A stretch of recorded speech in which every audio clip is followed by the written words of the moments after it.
Welcome back to the not televised revolution. If you don't get my jokes the first time, it's your fault.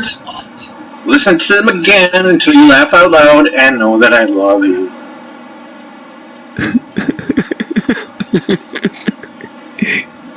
Okay, next joke is a good example of that, which is, I only practice the right-hand path when I'm masturbating. You gotta think about that one.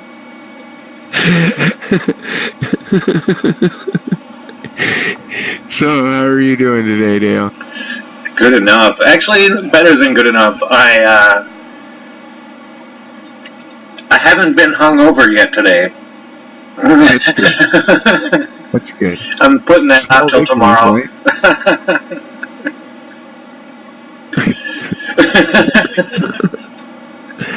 Small fucking victories, man. That works.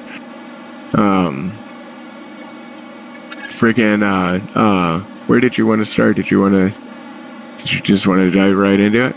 No, I want to share the joke that you helped me write. I do two things really well. Get angry and touch myself. I've already done things today.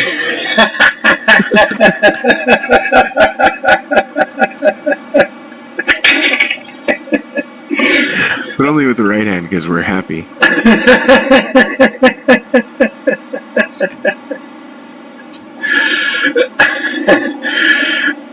Okay, so today we're going to cover, really hard to understand news about the economy, and we're going to do our best to help you make sense out of it. Like, don't turn your brain out because what we're talking about is important. And then I have a little segment at the end, which I'll show on the screen.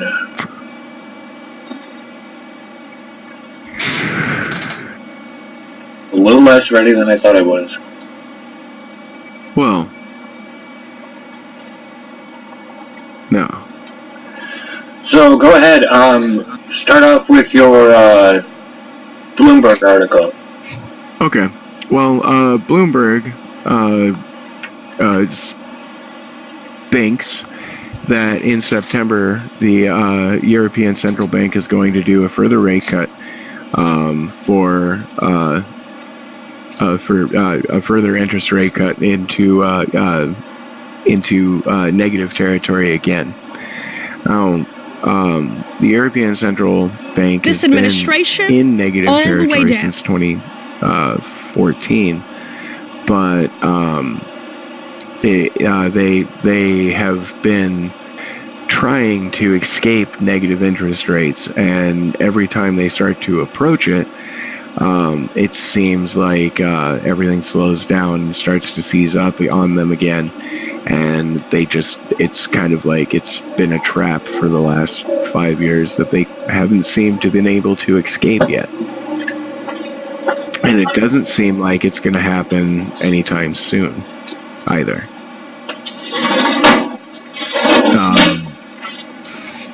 The Bloomberg article seems to suggest that they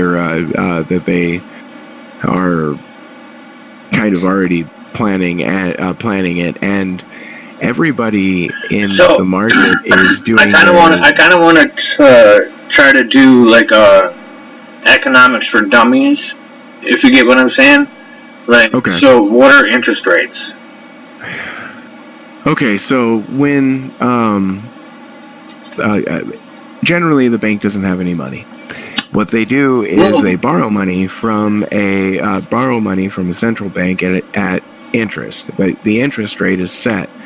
That's the interest rate that they're talking about. Then they charge interest to you to lend it out to you, and you gain that. You have to pay that back with the interest that's set by the central bank and the bank beyond them. So in essence, they have to pay the central bank, which is the governmental bank, back some of the money with it, or all of the money with interest that they lend to you, and they get to make a nice little tidy profit off of the interest that they charge you. when all of that money actually gets back. However, when it's a negative interest rate, it means that when the central bank lends that money to, or when it's a zero interest rate, which it's been sitting at for quite a little while in Europe, and it's very close to zero interest. We've done zero interest here in the United States recently. We're probably going to do it again pretty soon. It means that they don't get charged any interest, so it's free money. They just basically, take this money that's sitting on the table for free, and they lend it out to everybody, and everybody, continues to do their. The theory is that they're going to do their economic activity. They're going to start their business. They're going to buy their house. They're going to do their car, buy their car, and so on and so forth. They're going to do everything based on credit. The idea... So like we were saying when we were prepping, it's like placing bets on bets on bets. Yeah. When... By itself, that's not necessarily bad. But when that same bank is taking loans or taking money from you, or at the same time taking money from you, creating other entities, hedge funds, and so on and so forth, other forms of services that the bank does, and they take that money and they stick it on the stock market, which they do in massive quantities, and some of that money is done on loan, and that money just poof disappears, then the debt comes due, and they can't pay it back, even though but we can. Just ask Obama. Oh, well, I mean, yeah, of course we can. We've got that money. And then what do we do to pay it back? We borrow that money back from the same person that we're paying back for the bank. So, hey, you're on the hook for that. Now, that's basically all it is that happened. Now, you dear listeners understand economics. We did it. Well, that's the bailout. Yeah. Now, what Europe did was a little bit different. Instead of bailing out, instead of borrowing a whole bunch of money from the central bank and then giving it to the central bank so they could buy all these toxic assets and everything like that, what they did was they said, okay, they have a little bit more control over their central bank over there. They tweaked the economy a little bit, so they went all the way down to like zero interest, and then all of the banks could then borrow as much money as they needed to make themselves solvent. And then they took that money and then they did it again and again and again, and it wasn't really working out all that well because, well, they didn't have all that much regulation, so they just threw that money right up on top of those toxic bets. And instead of stopping the merry-go-round, a lot like the United States, they cut interest rates lower than zero. So now savings bonds, savings accounts, any money store, anywhere that you would actually go to put money away and not have it move, even if it's in Europe, most of those have negative yield now, and oddly enough, because most of those have negative yields. All of that, all of those bonds, all of your savings accounts, all of that, they all have negative yields. They're taking, it's only a couple of pennies. And they're still taking all. And remind me again where those negative yields go. Into the bank's pocket. Generally speaking, they end up in. They're either loaned out or put onto the stock market to continue to continue to purchase and purchase the stocks at inflated prices to keep the stock market going up and up and up and up and up and up through those hedge funds that basically just manipulate the value of stock by buying it in huge quantities. Oh yeah, the profit is kind of in the amount of transactions instead of the value of the transactions, right? Yeah, in essence, they really don't do all that much that's all that productive. The investment that goes on in there, a lot of the time, it never actually hits the hits the company. Like, for instance, like Amazon stocks, they're always worth it's Google stocks. Google stocks are worth like a penny. They're always worth a penny. If you sell them back to Google, they're worth a penny because actually, you're supposed to be the smart one. They're worth 0.01 penny. They're 0.01 penny. They're the same price as you're right. You're right about that. But either way, the point is that they're basically worthless if you sell them back to Google, yes. Because Google only actually got the penny from it when they got a little bit more than that in investment, but it's like, when they actually first sold those stocks, they were like $8. They didn't get very much money out of publicizing their company, and that money that actually the company itself doesn't actually gain all that much from it. Now, I'm not saying that Google is extraordinarily productive, but they are a productive sector. The technology sector is a productive sector of our economy. One of the only ones. It's actually making stuff, making money.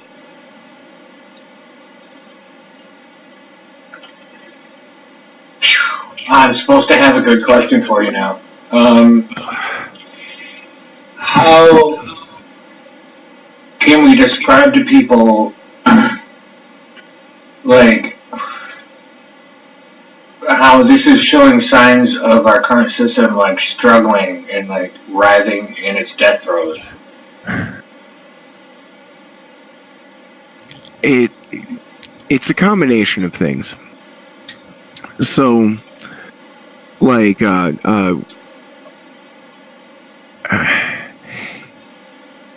there's a systemic downturn that happens every 5 to 8 years. Every time. You can basically set your clock by it. It's just the way the system works, always has, always will. And just before 2008, people were arrogant enough to think that they had stopped the market crash, the boom bust freaking cycle, and then 2008 happened. It kind of taught them a little bit of humility. It's just part of the way it goes. It's just the way it is. There's downturns and upturns and downturns, and that's just the way the whole system is, and it's inherently unstable. Largely because these banks, like we said on last episode, it's kind of designed to be unstable. If you think about the idea of capitalism, a bank that does something dumb, like Deutsche Bank, for instance, and freaking gets himself in too much debt and he can't get out of it, should close its doors. Well, that's not what's going on. They just pump a whole bunch of freaking money into it and so on and so forth and keep that bank open for some dumb reason. Okay, but either way, the system is unstable because an institution like that can just go get under control of somebody who's dumb, who does something dumb, and it closes its doors. So then, the whole system is inherently unstable. That's not necessarily a bad thing, but it's unstable. You throw that in with our current political situation, okay? Now, we're really, really, really, really obsessed with pegging these things that don't really have anything to do with our presidential elections at all. They have a little bit to do with policy, but not very much. We have this obsession with pegging the other party with it. It's just the thing that we do. So, we do all these weird economic tricks and everything else to make sure that when the other guy has office, or when, we're in the middle of our honeymoon period when we have office, we have these economic downturns. Obama managed the last economic downturn that way, and he kept the next economic downturn off of Hillary's back, so that he didn't have, she didn't have to deal with this economic downturn that was Obama's. Brilliant strategy, because Hillary totally whooped upon Donald Trump.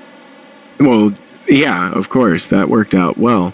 And Donald Trump picked up the baton and said, two can play this game. And he started doing all these other tricks to make sure that economic downturn that Obama put off was put off again. And so now we've put it off again and again and a few times. And in 2020, it just, and on top of all that, we keep fucking poking the bear, every time we're, doing all this stuff to make the market even a little bit more volatile and a little bit more unstable. The trade war with China is a good example of that. The Iran stuff is a good example of that. Any of these little things flare up into something weird, and it will be like a little chink that freaking slows our economy down just enough to slow it down, just enough to slow it down, just enough to slow it down, just enough. So kind of the overarching point that I think that we're trying to make is that the economy is not dying, but it's limping along. It's on life support, right? It's not dying. No, I mean, but it is definitely on life support. We have a whole bunch of zombie banks and zombie freaking I can't take credit for this. Somebody else actually coined this phrase, but zombie freaking companies running around all over the place that are basically just there sucking up resources, doing stuff, doing really unproductive things with a whole shit ton of money that they just get for free. And whoever wrote that, they stole it from you. That's totally a Bob Bobsonism. I'm not like a big capitalism guy, but when you are pumping money when you're pumping money into a whole bunch of little firms that are doing your bidding, in essence, from a government source, and only certain people get the government fire hose. That's fascism. That's not capitalism at all. Woo-hoo! I mean, that's not capitalism at all. That's not what they're talking about. Now, I mean, I said it before, and I'll say it again, where we are a capitalism like the USSR was a socialism. That was off mic, but yeah, he did say that. I did say that. It was off mic. So I thought I'd get my stink on it now. So you wanted me to show this chart from 2016 that shows negative interest rates. Yes. these are this is 2016, and I will admit that they've come back a little bit. I was looking at it. They've come back a little bit from this chart, but they're about to go back to this state here. Actually, is kind of what they're saying in September. The euro area in specific is what I am talking about. The deposit rate, the central bank is actually just taking money from the smaller banks that are loaning. The interbank rate, which is the interest rate for one bank loaning to another bank. The 3-month T-bill rate is like the interest rate for Treasury bond over the next 3 months, which means that they're at negative yields, which is really strange. Really strange. It's kind of like you'll only find that since the 90s. That it just didn't happen since before that. It just wasn't a thing. Right. Does that relate to certain laws like Glass-Steagall, for example? Not in the euro area. Glass-Steagall is something else. However, the Eurozone never actually had a Glass-Steagall-like regulation. Not really. Wow.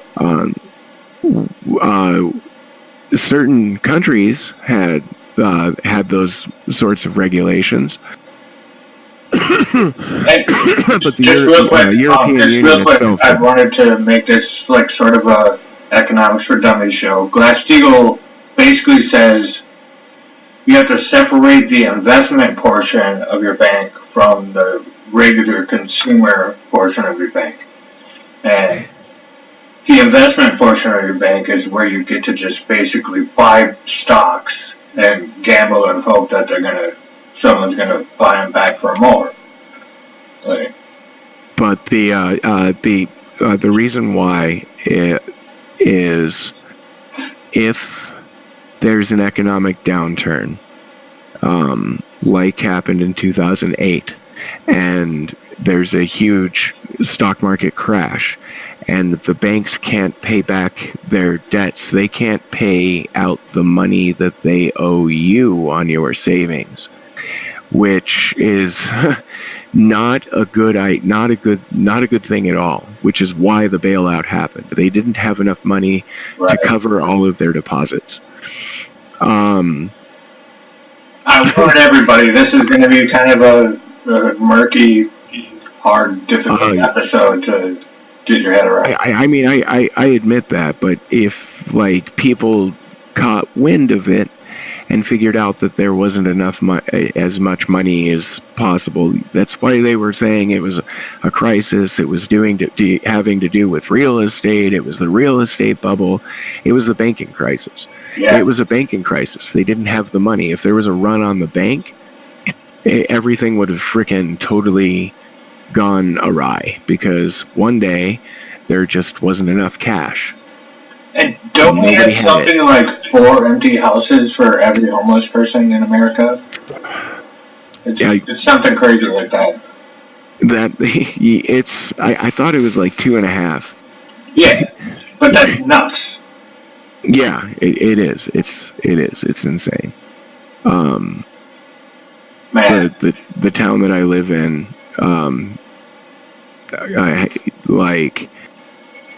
I would say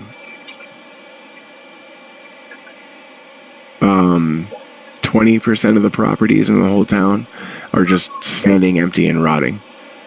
Yeah, you can see it with your own eyes. Just drive down a street in a low-income neighborhood. You can just see it. You can just see it with your own eyes. Yeah, it's kind of crazy. It's very crazy. That's what happened. That's what happened in the last bubble. We took a lot of people out of their homes.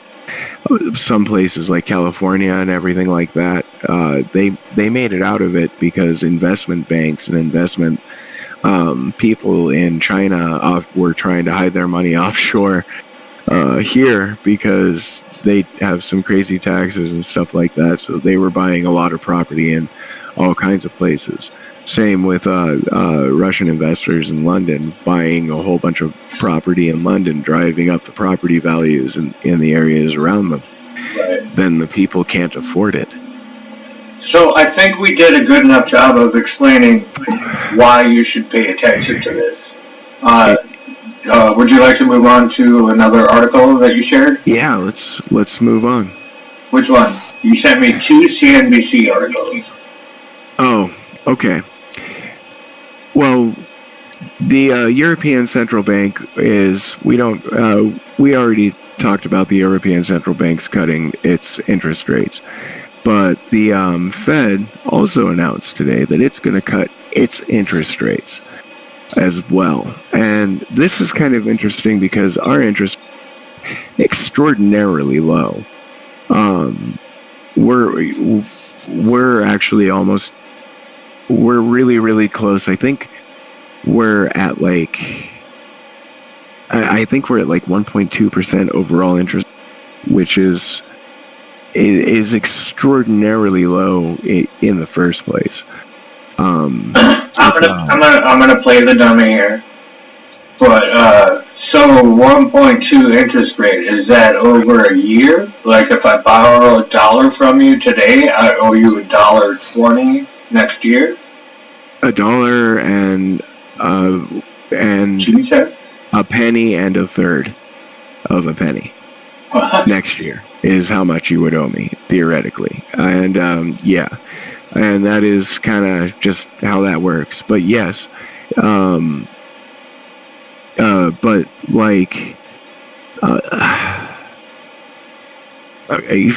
to give you an example,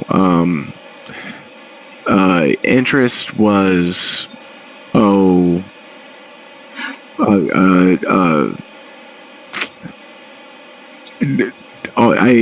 in the high teens all the way through the 90s in good economic times. So if the interest rate is crash, I want to try to take another crack at this. Okay. If the interest rate is 15%, it sounds to me in my head that if I borrow $10 from you, I owe you $11.50 by the end of the year. Exactly. Okay. And but that was actually the interest rate that the bank borrowed at. And so he would charge you a little bit more interest, which, isn't necessarily a good thing, but it isn't necessarily a bad thing. It did tighten up the market. People who didn't have a whole lot of it tightened the market up in some ways. Credit was hard to come by because of the high interest rate, and money was somewhat scarce. That kept inflation low. That kept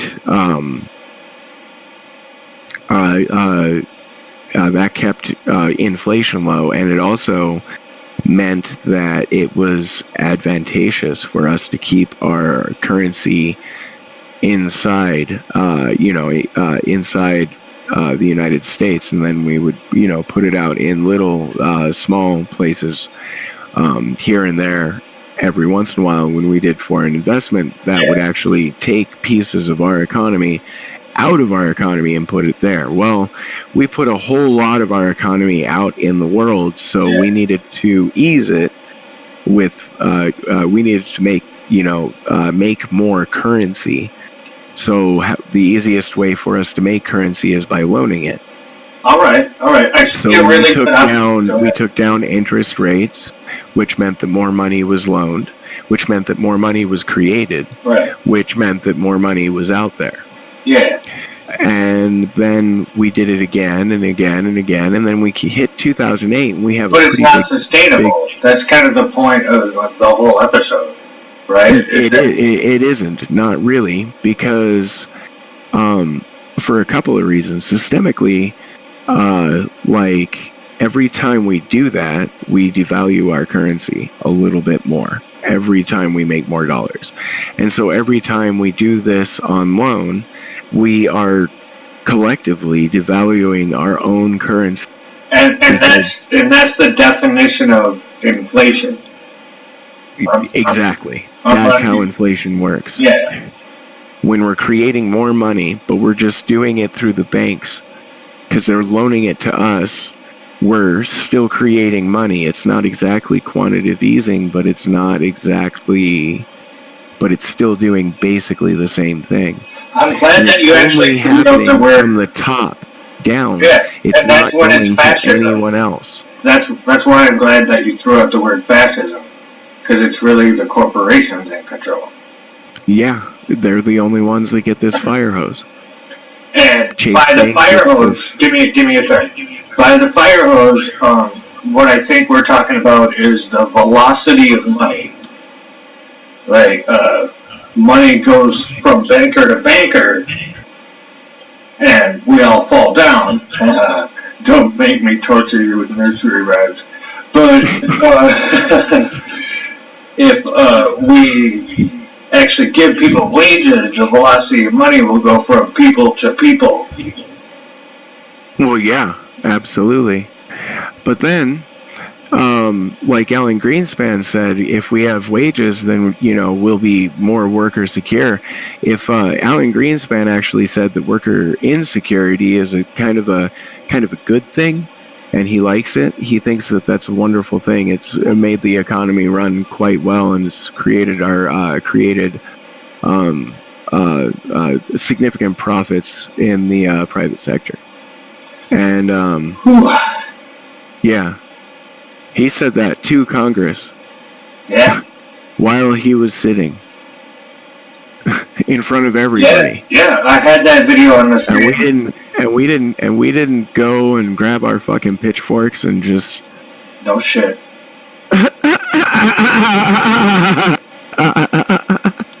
Like, we like it when they don't make much money, because then they get mad at each other and not us.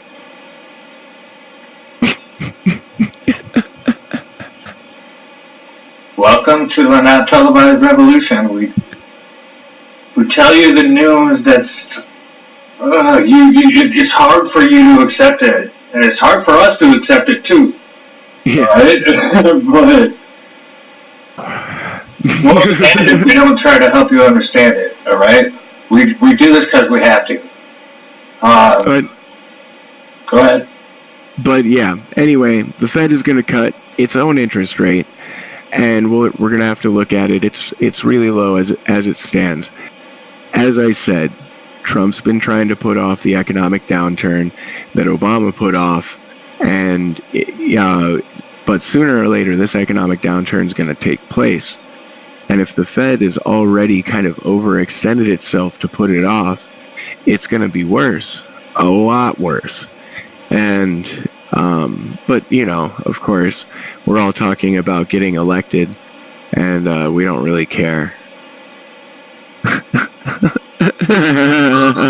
All right. Holy crap. I feel exhausted. So, for the casual listener out there, like, people that check out my channel just because they work with me or whatever, this is real work, and we're doing it for you. I find it to be fun, but, I'm crazy. Most people don't. It's, I don't know, it's kind of like working out, in a way. Yeah, kind of, Now, I'm moving to the next article. Wait, the other article. No, we're pretty much done with this one right here. All right, time for my segment. Let's get to your bit. Let's get down with these ladies. All right, so these two stories really tie together very well, because the establishment wants to keep punting the ball down the road and just keep the system alive. But our ladies in Congress, our new freshman Congress people, they want to buck the system, and they are hated for it. I'm just gonna highlight this for everyone. This is a clean, uncut video without commentary on it. But these four ladies, they felt the need to stand together and band together. We want to get back to the business of the American people and why we were sent here. And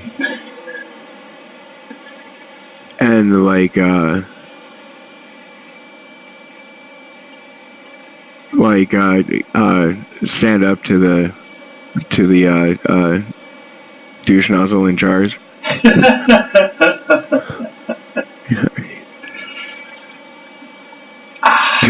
I don't really know what to say about this except for I'm proud of these women. Yeah, I mean, they really did. I do. I do like what they said. Yeah, I mean, I do like what they said, but they,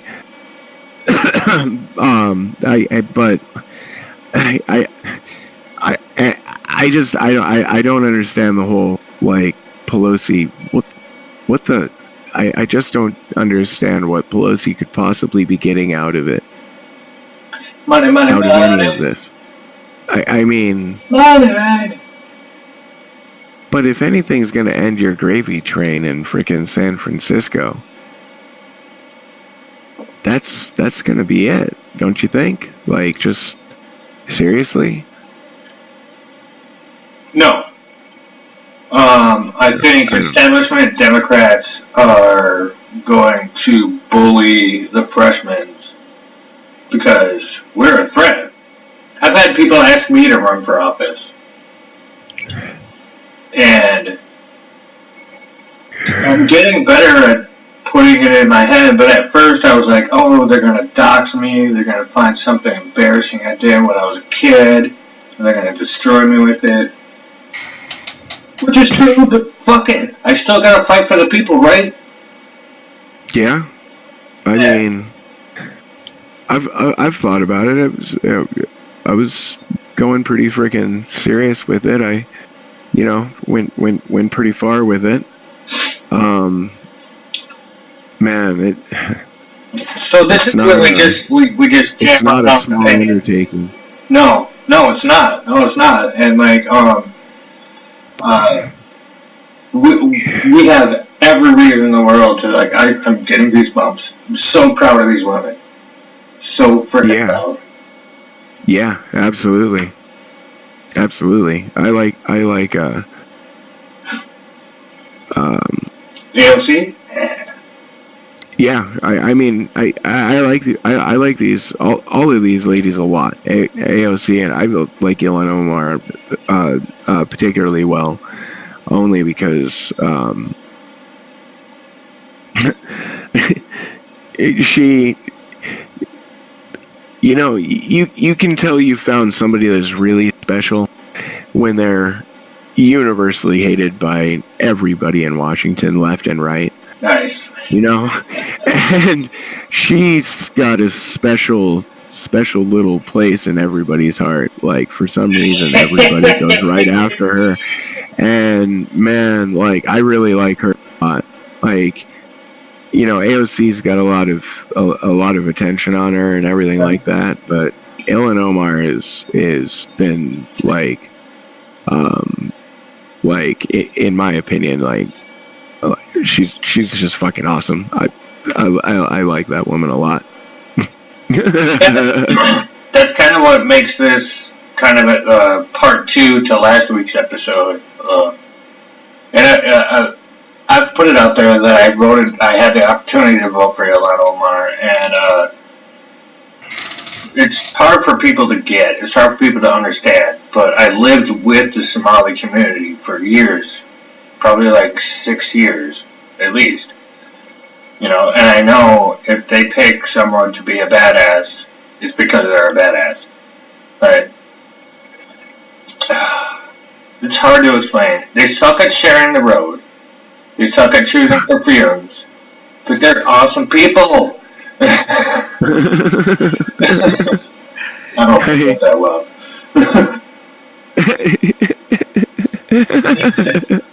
Because I do love everybody. I mean, come on.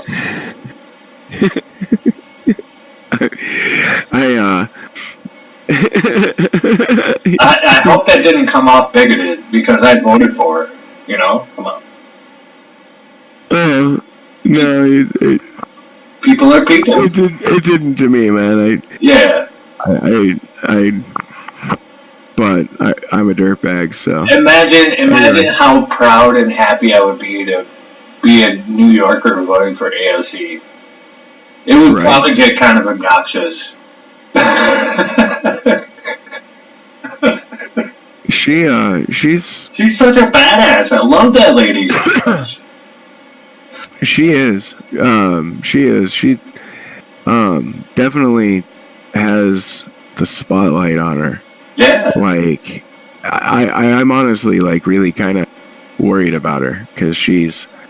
I don't know if she's like. She's got the spotlight on her, and I'm not sure. You know, like. Well, I think I know what you're talking about. With the right wing and establishment Democrats, they are terrified of her. And the only insult they can come up with for her is she's a dumb, stupid actress. Which, if you actually listen to what she says and read the bills that she presents, the exact opposite is true. Do you know what I'm saying? Like, it's almost like projection on steroids. She's got, like, you know, a degree in economics. She knows more than the average Joe. Yeah. I mean, I'm just gonna throw that out there. To be honest, I would much prefer somebody who actually kind of understands the economics of what's going on in Congress than some. Right, and this is probably the main point I wanted to bring up in my segment, is that the people attacking, especially AOC is a great example, the people attacking her and calling her a dumb, stupid actress are projecting. And by projecting, that means, I know I am, but what are you? It's accusing your opponent of having the same weaknesses that you have. That's what projection is. Yeah. And she doesn't have those weaknesses. She's not a dumb, stupid actress. You are. Yeah. I mean, yeah, I get where you're coming from. I definitely, I mean... Where else would that come from? I mean, it's because projection.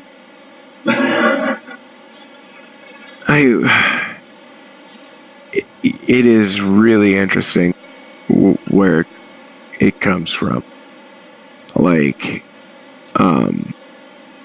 she's, you know, not really above, you know, taking the label of socialist. She's like, yeah, whatever. It's whatever. And, she, like, and that threatens some people. It really does. Like, for, and that word is still a really big freaking trigger for the generation that preceded us. It really is. We're getting close to time here, and I appreciate everyone if you stuck around this long. Another instance of projection is the establishment called the squad out for being trust fund kids under the condition of anonymity.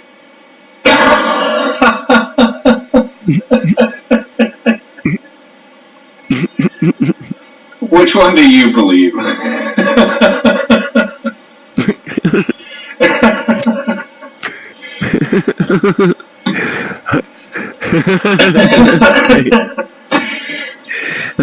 I can't write this shit, dude. I really I know, right? About that. All right. I want to thank everyone for watching, and I want to make sure that I don't cut any closing remarks. Nope, I'm good here. I'm just gonna tip my pipe and call it a night. Good night.